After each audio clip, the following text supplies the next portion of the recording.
Hi, everyone. Welcome to the So Now What series, helping parents and caregivers navigate a school year like no other. My name is Dory Taylor, and I'm the producer of Remake Learning Days across America. Together with Remake Learning and the AIU, we are pleased to be able to share with you this evening how to be safe online and balance tech usage in a world of virtual learning, a topic that is top of mind for all families. We know you will have questions, and we invite you to type them in the chat. We will answer your questions in the chat. We'll also be sharing links and resources that way as well. Our presenter this evening is Jennifer Ehalt. Jennifer is the Senior Regional Manager at Common Sense Education and has over 20 years of experience in education.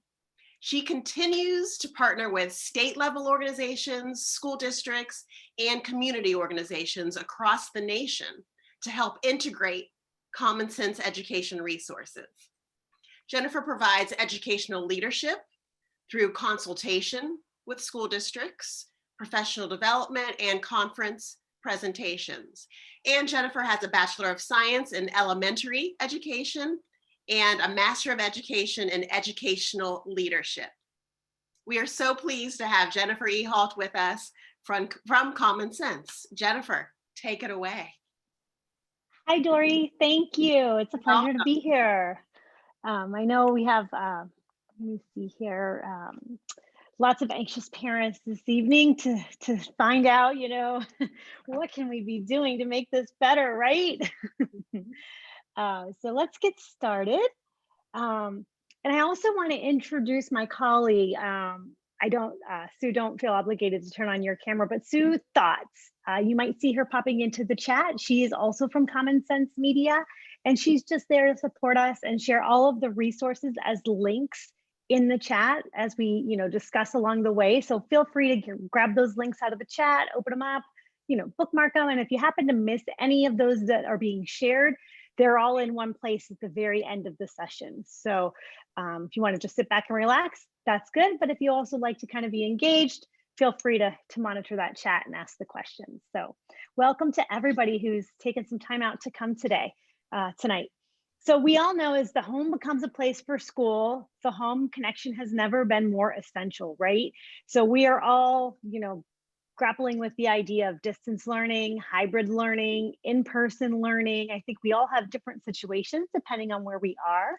But the most important thing is I really want to be able to share some tips, strategies, and resources on, how to make sure our kids are practicing a healthy media balance, also engaging in their online learning, and last but not least, staying safe while doing all of these collaborations and connections. And so we definitely recognize that this is an extremely stressful time and there's so much to consider. I mean, as Dory mentioned, who could imagine back to school would look like this in 2020?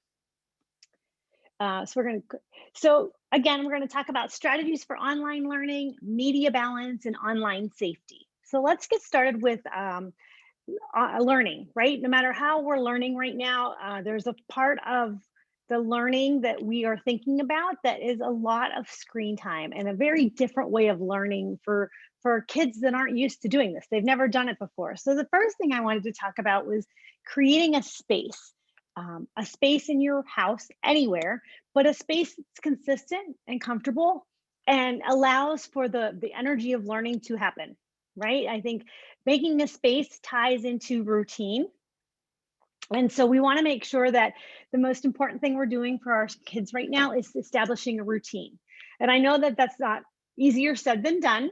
I myself, we're gonna do this, right? We're gonna get up, we're gonna get our day started, and I have to tell you, there's a lot to juggle with every family, and so sometimes those routines slip away. But we have some templates. Within Common Sense, we have templates that are routines that help facilitate, learning activities at home. And so whether this is something you need to set up throughout the day or something you need to set up for after school hours, and making sure your kiddos are engaging in the learning experiences and in the socialization that you set the expectations for. So here are some screenshots. This is actually a template. It's a Google Doc.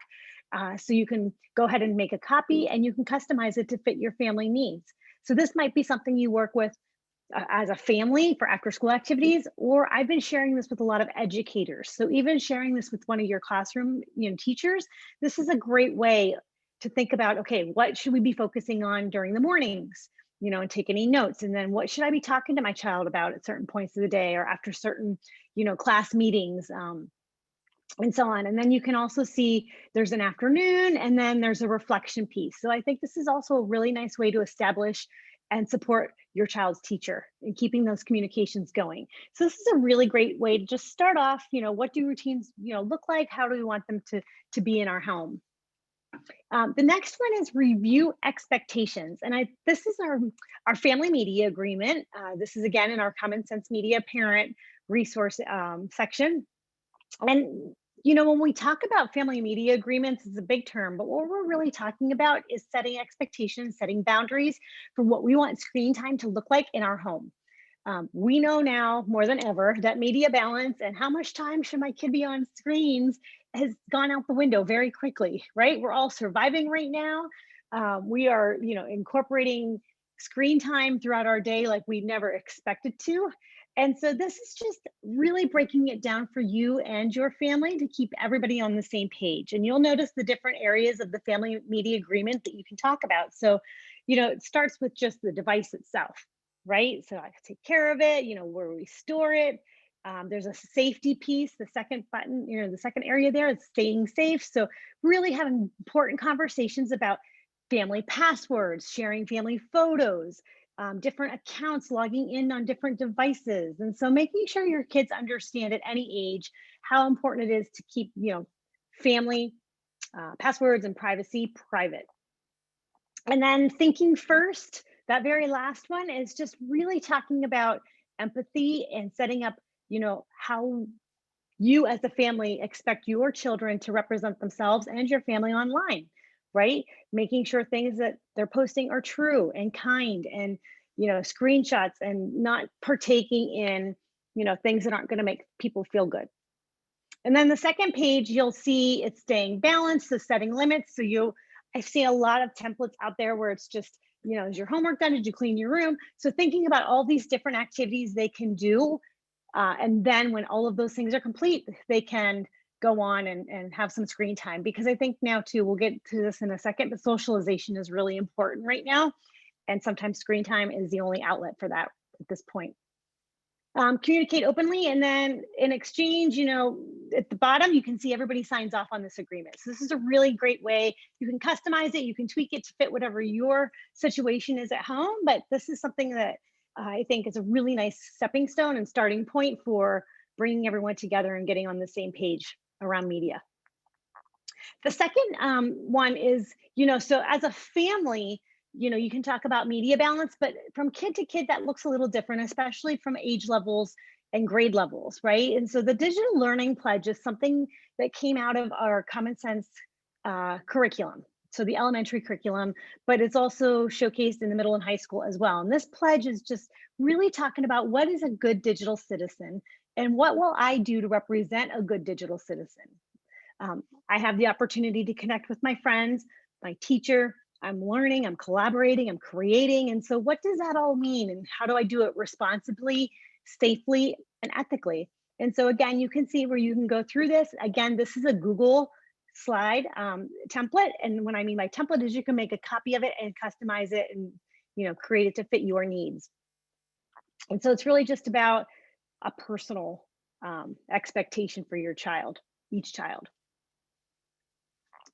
And then this brief check-in system, we have a document that's called Learning Conversations. And Learning Conversations, this is about now more than ever asking beyond the how was your day, right? Because everybody's day is different and you don't really get too much information whenever you ask a child, how was your day? Most of the time you get, oh, it was good.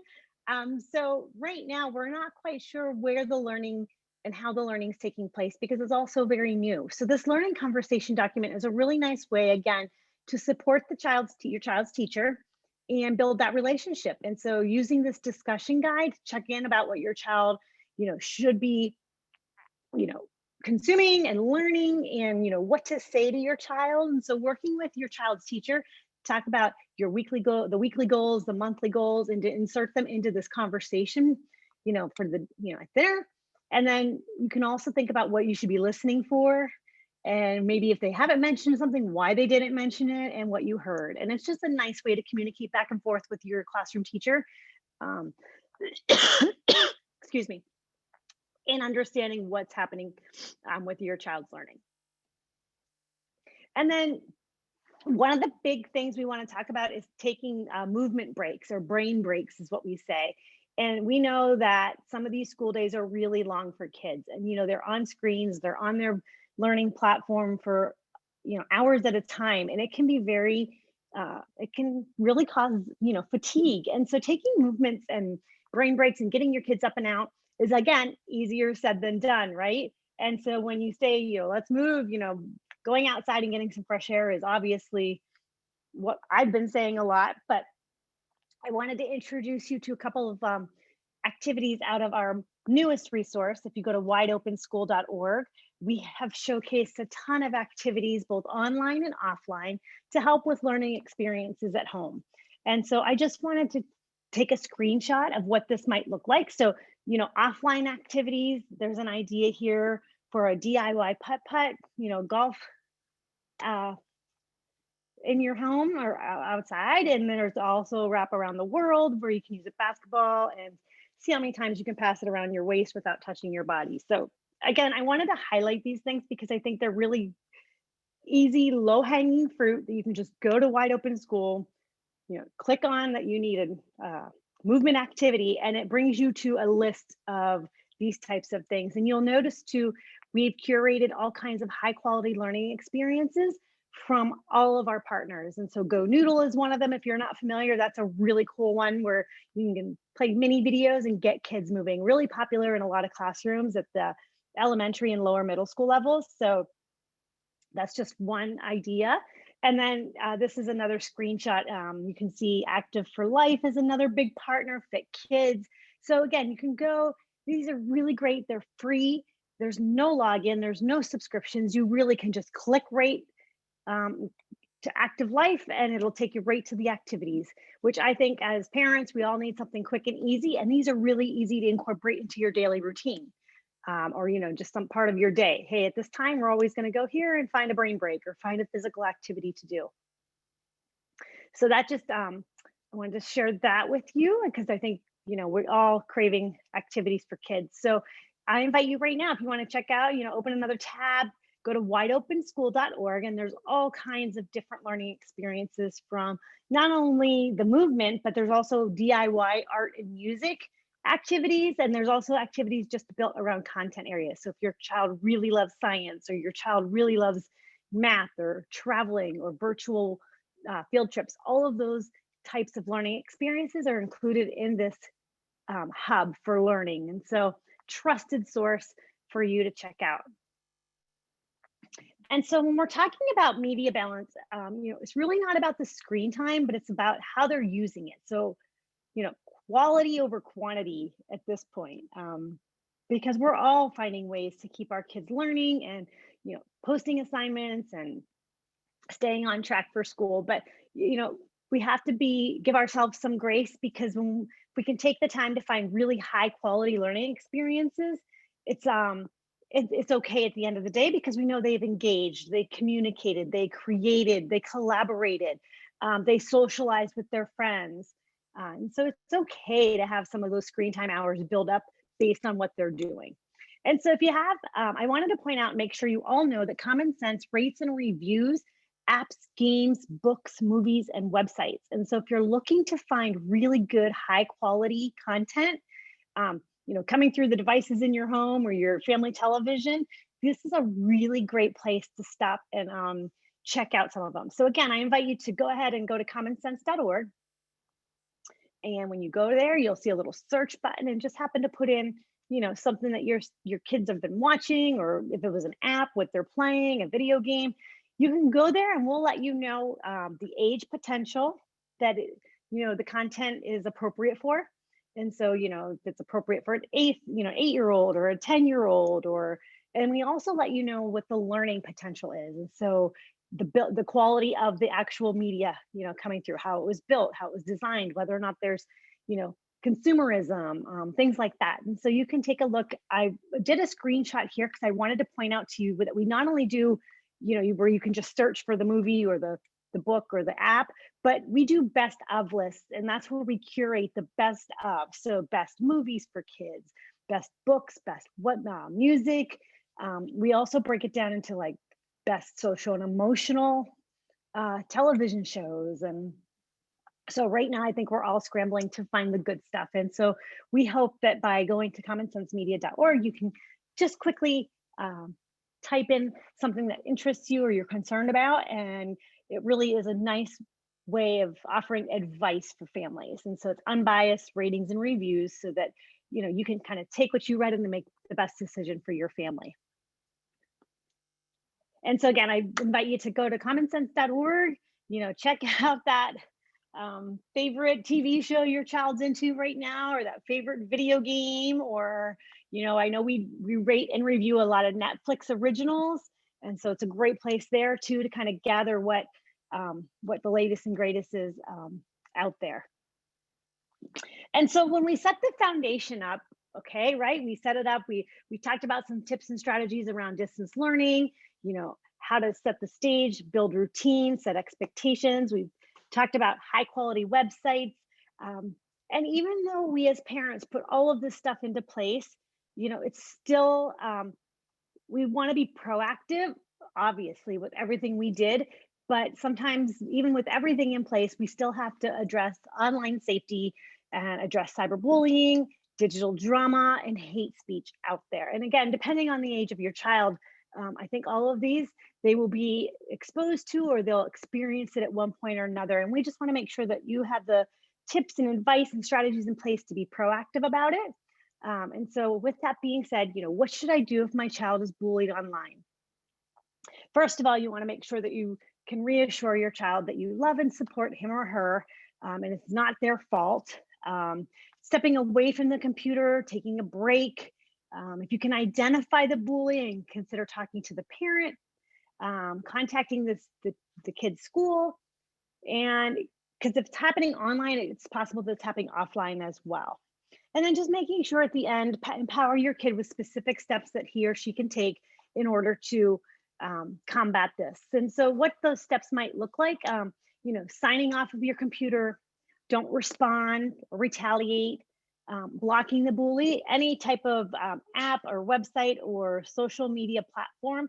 Make sure you understand all of the features, all of the safety features, the privacy features, and understanding how to block the bully, or block people that you don't know.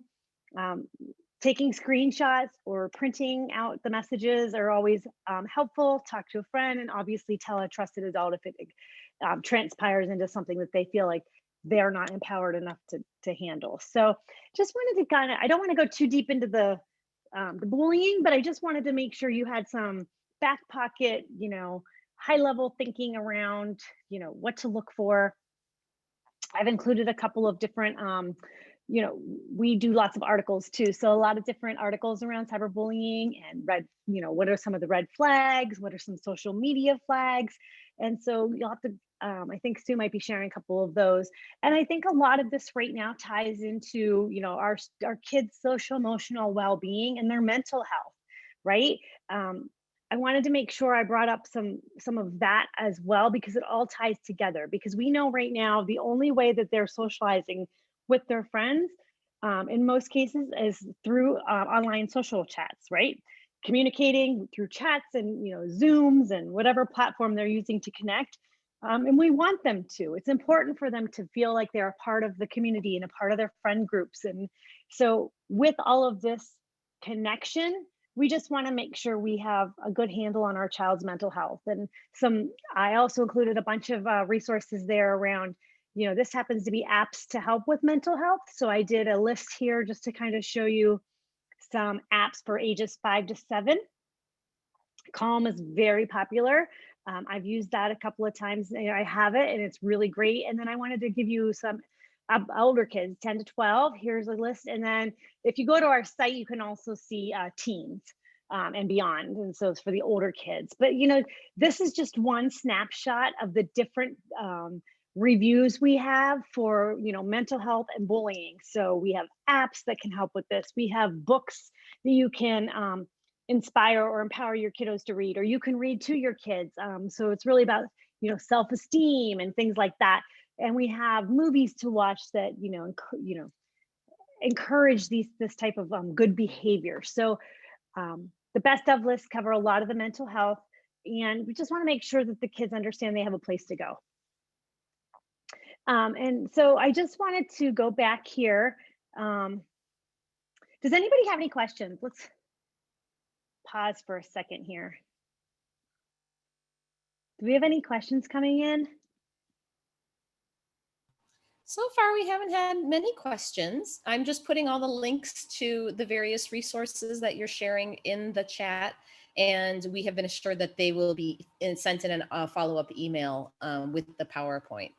But yeah, is there anything particular, Jennifer, that I guess I had a question. I know you have 2 young kids at home. And when it comes to thinking about the ways in which you are keeping them, oh man, what has been your favorite thing for keeping them busy these days in terms of, maybe on-screen time and off-screen time? Yes. So I'm glad you brought this up, Sue, because I do want to go to, I left the presentation and I went to Wide Open School. I have a 5-year-old who's in kindergarten and a 3-year-old. And I'm working full time, which how many people in the chat can raise their hand right now and feel whether you have an elementary, a middle school, or a high school student, we all have our very own day and our very own challenges, right? And so Wide Open School, I mentioned this a few other times because this is where, I think this tab is open all day, every day for me. And what I was showing you earlier are the student activities. Even though they're called student activities, it's for families and kids. And so I go to, my little K2 button and I can pull up, the daily plan. I talked about some routines with you and I gave you some routine template earlier, but you can go right here too. Look at this, Wednesday, 9:23, that's today. And you can go right here and here are 3 morning activities that you could pull off and have them do. So there's math, there's reading, emotional well-being. And I've got to say, I used a lot of this throughout the summer, obviously keep my kids learning and busy. But now when school started, I completely understand that they have an entire, school assignment, list every day, each day. And I've got to be honest too, the last thing sometimes I want to do is come to the screen and say, let's do this. But the reason I love it so much is because sometimes it's the only choice we have, right? And if that's the choice we have, I know I can trust this wideopenschool.org site, come here and find the good stuff. And so whether it's a quick video, I'm going to go here. Let me go back up here to, I'm under the daily plan. I also showed you the get moving, getting our wiggles out and getting our eyes away from the screen for a while. I talked about field trips, virtual field trips. I've talked about arts and DIY. We spent a lot of time in this one. And the really neat thing is, if you notice as I'm scrolling, you can see all the different activities and we have a mix of offline and online. So I've got to tell you, by evening, I'm going straight to the offline stuff, right? We're ready to settle down, relax, and we can do something together as a family. So these offline activities are really helpful. So this is where I spend a lot of my time just making sure I can find some fun stuff. And I've shared this with my child's teacher too, because this is another great thing for other families to know about. I've had my classroom teacher, once I shared it now, she's starting to share, just extra stuff. Hey, if you're looking for extra stuff, or if you want to reinforce something, or if you want a little more math practice, here are some really cool ways to get your kids engaged and they don't even realize they're learning, right? So the Wide Open School is good. And then the Family Teacher Center, I'm going to take you here real quick, because when I was talking to you about setting up the schedule and routine, it's all right here. And so I touched on, just a couple of things. So you had some things to get started in your back pocket to make life hopefully a little bit easier at home for you as we navigate distance learning and hybrid learning and So we have planning tools, and here's all of the templates. But I mean, I could keep going and going and going. But the good thing is there's tons of resources here, hopefully to fit your family's needs. And we hope that you can kind of bookmark Wide Open School and Common Sense Media so that you can, visit this throughout your school year as different things come up. And again, hoping to be proactive. Jennifer, this is Dory. Yes. I just wanted to thank you for these amazing resources. And I love how there's balance. So, okay, there's all of this time spent on a device in remote learning.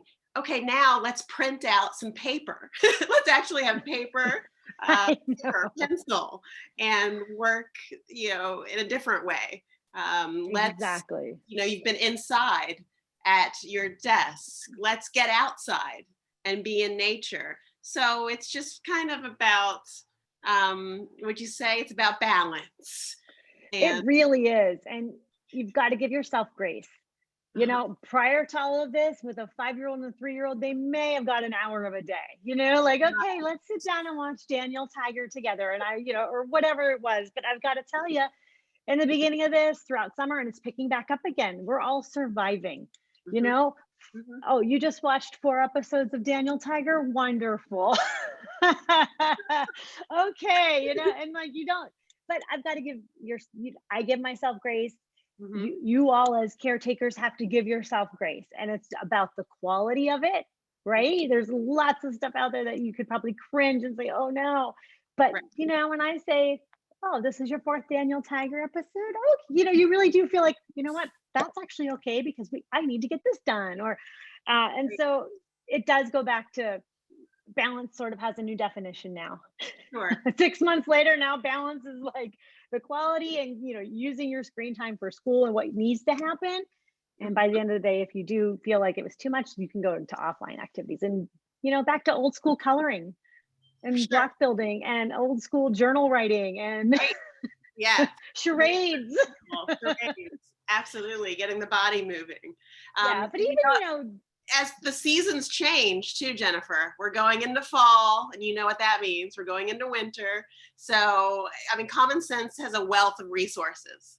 So we thank you for all of this. If families don't know about you now, they now know about you moving forward. That makes me very happy because there is so much. But the good news is it's really nice resource stepping ground to, again, just see what's out there, get you thinking about, digital citizenship, media balance, safety, all these things that overwhelm us as families and as parents. But I feel like when I go to the Common Sense website, it allows you to take a deep breath and say, it's actually all okay. And if this is all, built up and the foundation is there, it really is okay at the end of the day. It's just a matter of communicating and, modeling how you want this to look as a person, as a caretaker, as a mentor, and as a family. Thank you. So, yeah. So are there any other questions that came through? Jennifer, there is one more question about helping families with special needs. And I just wanted to try to find the special needs app that specifically talks about the resources that we have and the recommendations that we make related to apps and links. I know you're looking for it right now because I was doing it, but I can't type and talk at the same time. Straight up, I went into Google and I typed in Common Sense Special Needs. Right. And we have a list of recommendations specifically for families in which we partnered with this great organization, which you probably know, called understood.org. And they work specifically with families who have, kids who have learning differences. And so we partnered with them to create a great guide. And if Jennifer can't find it, I'm going to go. Oh, and there is a whole section on Wide Open School. I was going to say you were at the. Isn't there a section on Wide Open School? I thought we had, you know what? It's, so we have life skills, which when I talk to a lot of educators about, special education, I do see that the life skills tab on Wide Open School is a really good start to some of those things. But Sue, I know what you mean. There's Here it is. So I'm on commonsensemedia.org. We rate movies, books, apps. And then right here, is this what you're looking at, Sue? I just put it in the chat specifically. Okay. Yep, it is the special needs guide specific for, Yeah, so it's exactly. really helpful, breaks it down into community, the type of whatever hurdle, or whatever thing area you want to work on. So you can see social interaction, communication, organizing things, math, and then you have different guides. And as Sue mentioned, we did partner with Understood, who are, experts in this area, and they do tons of research and tons of activities around all of this. So I would definitely, you just pick, something that you want to work on, and then you can go beginner, intermediate, advanced, and then we give you all kinds of resources, apps, books, games. So hopefully that's helpful. Sue did put it in the chat, and then I would also, again, go back to Wide Open School and check out the life skills for the different grade levels, because you can get different, activities there too. And also someone asked if we have an app, and we no longer carry an app anymore. We used to have one at one point, but I think we decided that I think 98% of our traffic was going to the website. And so we decided not to update the app anymore. So anything that you need is at commonsense.org on the website. And that's the best way to find our resources. Yes. And I just want to obviously thank all of you for taking the time out of your evening. I know we are all busy, and I appreciate and hope that you could at least, gain a few different things to bookmark and put in your back pocket as we move through the coming weeks. And then I just wanted to show you, so you knew we put tons of resources in these next two slides too. So all of them are linked in one place when you receive the recording and the presentation. Okay, so I don't think any other questions. And I also wanted to point out too, there's one more of these sessions coming up. So next Wednesday at 7 o'clock, Learning Resources for Families. And so you'll want to mark your calendar for that as well. It'll be a good one. And again, we thank you all very much for your time tonight.